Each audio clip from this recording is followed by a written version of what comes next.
The most powerful forces in the universe are the silent forces, and in accordance with the intensity of its power, does the force become beneficent when rightly directed, and destructive when wrongly employed. This is a common knowledge in regard to the mechanical forces, such as steam, electricity, etc. But few have yet learned to apply this knowledge to the realm of mind, where the thought forces, most powerful of all, are continually being generated and sent forth as currents of salvation or destruction.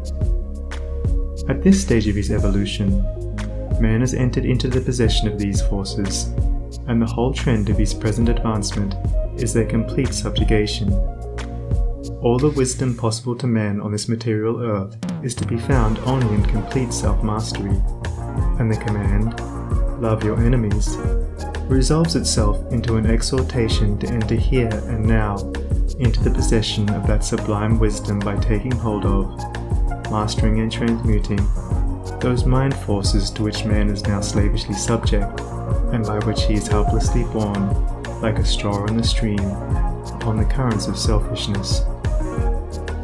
The Hebrew prophets, with their perfect knowledge of the supreme law, always related outward events to inward thought, and associated national disaster or success with the thoughts and desires that dominated the nation at the time. The knowledge of the causal power of thought is the basis of all their prophecies, as it is the basis of all real wisdom and power. National events are simply the working out of the psychic forces of the nation. Wars, plagues, and famines are the meeting and clashing of wrongly directed thought forces, the culminating points at which destruction steps in as the agent of the law. It is foolish to ascribe war to the influence of one man, or to one body of men. It is the crowning horror of national selfishness. It is the silent and conquering thought forces which bring all things into manifestation. The universe grew out of thought. Matter, in its last analysis, is found to be merely objectivized thought.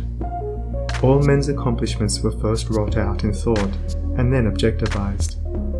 The author, the inventor, the architect, first builds up his work in thought, and having perfected it in all its parts as a complete and harmonious whole upon the thought plane, he then commences to materialize it, to bring it down to the material or sense plane.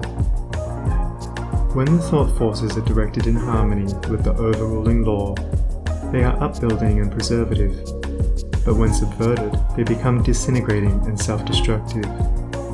To adjust all your thoughts to a perfect and unswerving faith in the omnipotence and supremacy of good is to cooperate with that good, and to realize within yourself